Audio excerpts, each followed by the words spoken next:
What's going on, everyone? Chris from Pickdawgz.com here with the Wraparound. We're going to be breaking down the NHL action going down on Saturday, February 22nd, 2025. If you like this content, make sure you smash that thumbs up, subscribe to our channel. Let me know your NHL picks in the comment section below. And if you're looking for my best bets, including my daily $15 best bet, head to Pickdawgz.com. Click the Premium Picks tab at the top of the page. It's a great day to do it. Got a huge college hoops card. I'm going to have a lot of college hoops plays on the board. I'm going to have, my $15 college hoops play of the day. We're on a 9-2 run with it. Didn't come through yesterday, but locked and loaded to bounce back on a big Saturday card. Lots of options, but I've locked in on my favorite one. We've also got NBA on the board. We're going to be talking about NHL today. I'm going to tell you guys right now, it is a lean of a card for me because it's our first day back worth of games after almost a 2-week layoff for a lot of these guys. So, again, I'm going to tread very lightly with the NHL for maybe the next day or two, but we'll get back into it. But like I said, plenty of options. Remember to use that promo code PICK at checkout for 15% off your purchase. But like I said, we're still here to talk about the 14-game NHL card that's on the board today. Got some early action, got some late action, some interesting matchups. Let's not wait any longer. You guys know the drill. Are you ready? I'm ready. Let's get into it.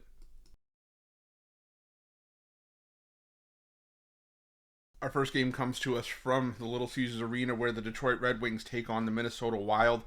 And this is an interesting matchup because the Minnesota Wild have been one of the best road teams in the NHL this season, but I'm still going to roll with Detroit here because, the home team has had a lot of success head-to-head in this matchup, winning 4 straight. Minnesota's also won just 10 of their last 33 trips to Detroit. I like the way that the Red Wings were playing going into the break. The Minnesota Wild were playing some decent hockey themselves. But for me in this one, I think I just got to roll with the Detroit Red Wings on the money line in this one. Continue their stretch. They got to, keep it going. I mean, they had a 7-game win streak snap just before the break happened. But this is a team that can make a run at a playoff spot, and they need to start right from the word go. So give me Detroit on the money line in this one.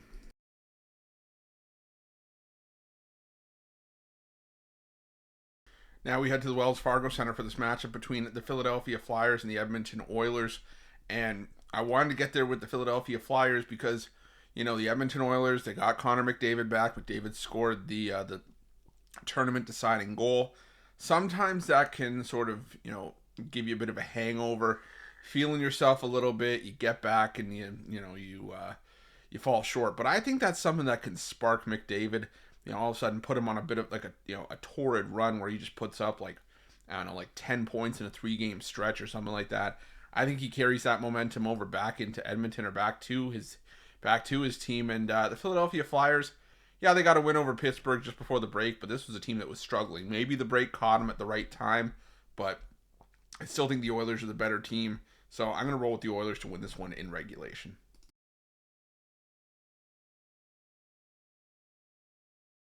Now we head to the PPG Paints Arena for a match between the Pittsburgh Penguins and the Washington Capitals. Always an interesting matchup because another guy that was on the Four Nations roster for Canada was Sidney Crosby. And it was almost like the torch was passed. Crosby was the Olympic hero in 2010 that a lot of the 2025 moments were compared to in that game. And, it's always a rivalry here, Washington and Pittsburgh, Alex Ovechkin versus Sidney Crosby. But the thing for me in this game, as much as I like the Pittsburgh Penguins, they were just wildly inconsistent going into the break, and even then, they were having trouble scoring goals. Again, I'm saying all of these things, just going with what we know because we don't know how the break is going to affect some of these teams. So that's why I'm saying these are all sort of leans, just tread very lightly on today's card. But what we know is that the Washington Capitals, were scoring goals in bunches going into the break. They've been one of the best road teams in the NHL this season, one of the best teams just overall in general this season. And when I look at these two goaltending, rooms side by side, I favor Washington's more than I like Pittsburgh's because I keep saying it. The goaltending tandem of Logan Thompson and Charlie Lindgren, I think, is one of the more underappreciated ones in the NHL this season. So I'm going to roll with the Capitals on the money line in this one.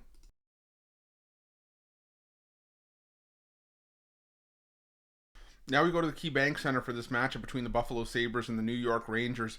And this is one of the trickiest games on the board for me because, you have two teams that really could have used the break to sort of hit the reset button and maybe, get their minds right, as both could really use, a nice run to maybe put themselves in a playoff spot heading down the stretch. especially the New York Rangers, who had all these expectations. You sign Igor Shesterkin to a big contract. You win the President's Trophy last year. You do all this stuff, and then now it's New York kind of just middled around 500 for the better part of the season. But while they're favored here, I think I like Buffalo in this one, because Buffalo, they did stumble. They lost to Nashville in the final game before their break. But before that, they had won 4 straight games at home against Columbus, Nashville, New Jersey, and Boston. Boston in a rout. And it just seems like Buffalo may be the team that kind of, is turned the corner a little bit. But I'm also going to tread very lightly, because every time I go to give Buffalo credit, they fall off the map. But I'll lean towards Buffalo here on the money line in this one.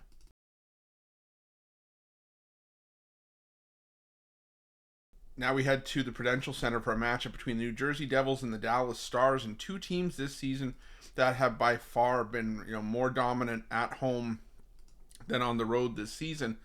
But the thing is that for both these teams, playing solid hockey at home, there are certain head-to-head trends that kind of just defy form, and that's why I'm looking at the Dallas Stars here, because head-to-head between these two teams, the road team has won the last 7 meetings between these two teams.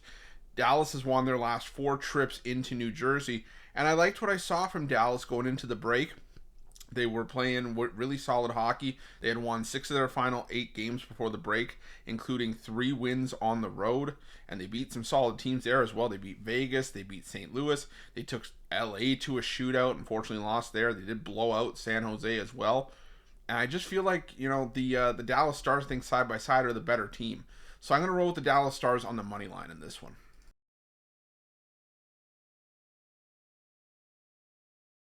Next, we head to the Bridgestone Arena for this matchup between the Nashville Predators and the Colorado Avalanche. And sometimes in a spot like this, where, like I said, there's not a whole lot to go off of, you kind of just go with what you know. And that's what I'm doing here. I'm taking the Colorado Avalanche. Again, Nashville got the win over Buffalo before the I keep wanting to say All-Star break, before the Four Nations break. But the thing is, the Nashville Predators have still been one of the most disappointing teams in the NHL this season, and they're still a 500 team at home at best. They're 19-28-7 on the road this season, still one of the worst teams in the NHL, and maybe it's just time that we accept the Nashville Predators are just a disappointment. The Colorado Avalanche went into the break with back-to-back road wins over Edmonton and Calgary, 2 teams that play their best at home. Colorado 17-12 on the road this season. They've also won back-to-back meetings this season. The home teams won the last 6 meetings between these two teams, but I'm saying head-to-head trends be damned. I'm taking the Avalanche on the money line in this one.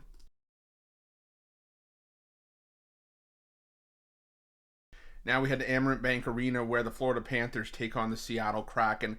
And I was trying to make a case for Seattle, because this is a decent amount of plus money that the Kraken are getting. And the first meeting between these two teams in Seattle was a 2-1 win in a shootout for the Florida Panthers.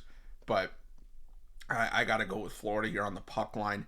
Florida just entered the break on a roll. They had won 5 of their last 6 games, won 4 straight at home. All those wins were on the puck line.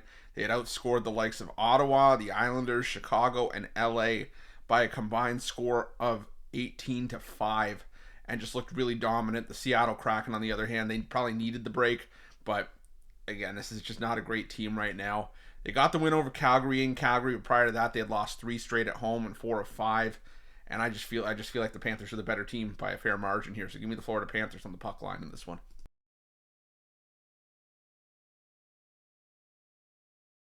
Now we head to the TD Garden for a matchup between the Boston Bruins and the Anaheim Ducks.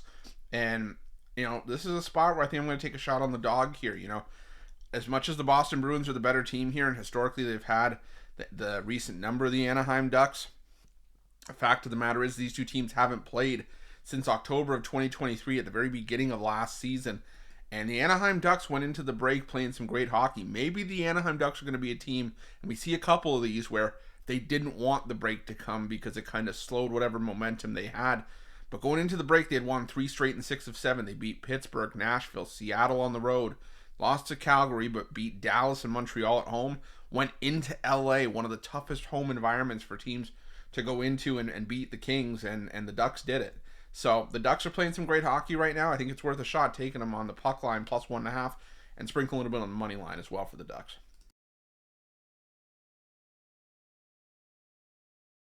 Now we head to the Enterprise Center for a matchup between the St. Louis Blues and the Winnipeg Jets. Now, if you went into this one looking at form going into the break and you see this price, you're like, I'm on the Winnipeg Jets without question, without fail. I'm on the Winnipeg Jets because the Jets were hot.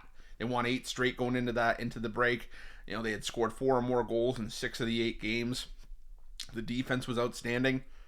But I will say this, as much as I do lean towards the Winnipeg Jets for the side, I want to see who's going to be starting in goal here, because this could very well be a battle of the backups, or we could see a potential rematch of a matchup between the 2 starting goaltenders from the Four Nations final just a couple days ago. Connor Hellebuck for the Winnipeg Jets, Jordan Binnington for the St. Louis Blues, and that was an outstanding goalie clinic. I mean, it was fantastic goaltending on both sides. It finished 3-2. And I think we could see a similar result here. Head to head between these two teams, the under has been a profitable trend, especially in both meetings this season that have both seen a combined 5 goals apiece in both games. So I'm going to go with the under, and I'm going to just keep monitoring it. But if we do see a battle of the backups, I would lean towards the Winnipeg Jets here.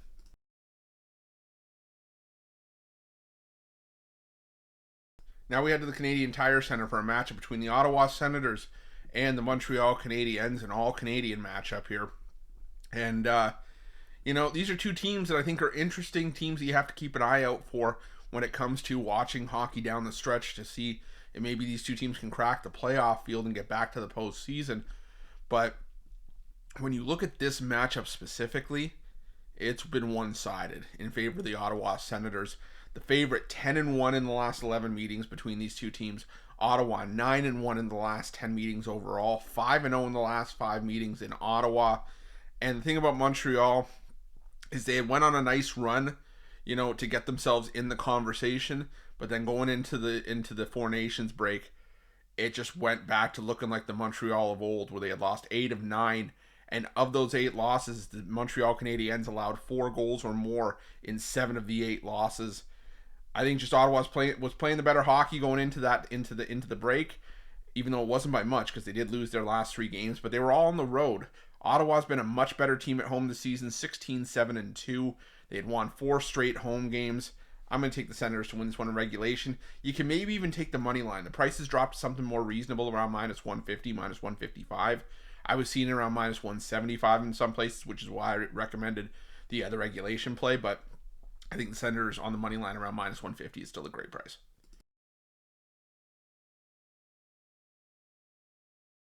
Now we head to the Nationwide Arena for a matchup between the Columbus Blue Jackets and the Chicago Blackhawks. And I was trying to get there with the dog here because this is a decent price with the Chicago Blackhawks. But the thing is, the Columbus Blue Jackets are still just the better team, especially at home in this game. If this game was in Chicago, you might have an easier time convincing me here to take a shot on the Chicago Blackhawks. And Columbus, they had lost 4 straight, going into the break. But I think the break might have been good for Columbus. They had lost back-to-back home games, but they're still 17-6-4 at home this season. I know it's a lot more tempting to back Columbus as an underdog, especially at home, but you're not really going to get those prices that often anymore. And Chicago this season on the road, barely above a 20% win percentage, 6-17-4. So I'm going to take the Columbus Blue Jackets on the money line in this one.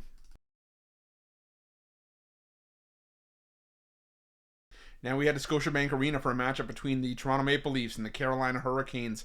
And again, wanted to maybe get there with Carolina, just as, fate of Toronto in this matchup, because Carolina's won the last 5 meetings head-to-head between these two teams. Who knows, we're going to see Mitch Marner, Austin Matthews, and the Leafs were having some inconsistencies offensively going into the Four Nations break. But Toronto's just been so much better at home. Carolina is still a sub-500 team on the road, 12-13-3. They do their best work at home. If this game was in Carolina and you're giving me around a -125, -130 price with the Hurricanes, I could get there, where they have a 75% win percentage. But Toronto's been much better at home. Like I said, the Hurricanes are a little bit wishy-washy on the road. So give me the Toronto Maple Leafs on the money line in this one.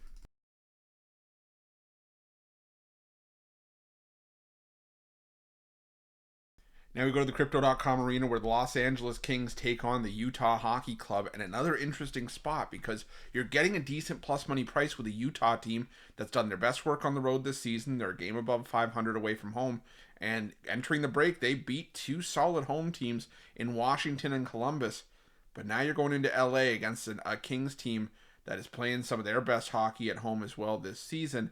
And I talked about it going into the Four Nations break. The Kings are a team you got to keep an eye on, if you can maybe get some value with them, because the back end of their schedule is home loaded, and they're 17-3-2 at home this season, which means they still have 19 games to play at home out of the 33 remaining. So I think the Kings are going to be a team that you definitely have to keep an eye out for, see if you can get some great prices with them.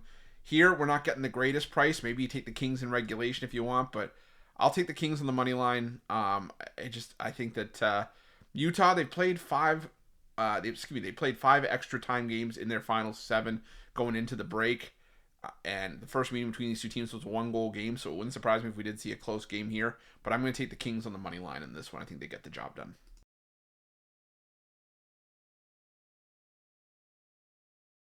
Our final game on Saturday's card takes us to the T-Mobile Arena, where the Vegas Golden Knights take on the Vancouver Canucks. Another matchup of strength versus strength. The Vancouver Canucks play their best on the road, 15-8-4 this season, while Vegas plays their best at home, 19-6-3. The thing for me, though, is that the Vancouver Canucks, while they entered the I keep saying All-Star break, they entered the Four Nations break hot, winners of 3 straight. They did so with defense. They were only scoring 7 goals combined in those three wins, and that's not something that you can have against the Vegas Golden Knights. Now, Vegas was struggling going into the break themselves, but they went into the break with a little bit of momentum. They had won back-to-back road games against Boston and New Jersey. They head back home where they play their best. I just feel that Vegas at home, I feel, is stronger than the Canucks on the road here. So I'm going to take the Vegas Golden Knights in this one. Like I said, I just trust them more in this spot. So give me Vegas. That's it. That's all the NHL action for Saturday, February 22nd, 2025. Just a reminder, if you haven't already, make sure you're subscribed to our channel. Smash that thumbs up. If you're looking for my best bets, you can find those at Pickdawgz Premium. Remember to leave your NHL picks in the comment section below. Thanks so much for watching. See you guys soon.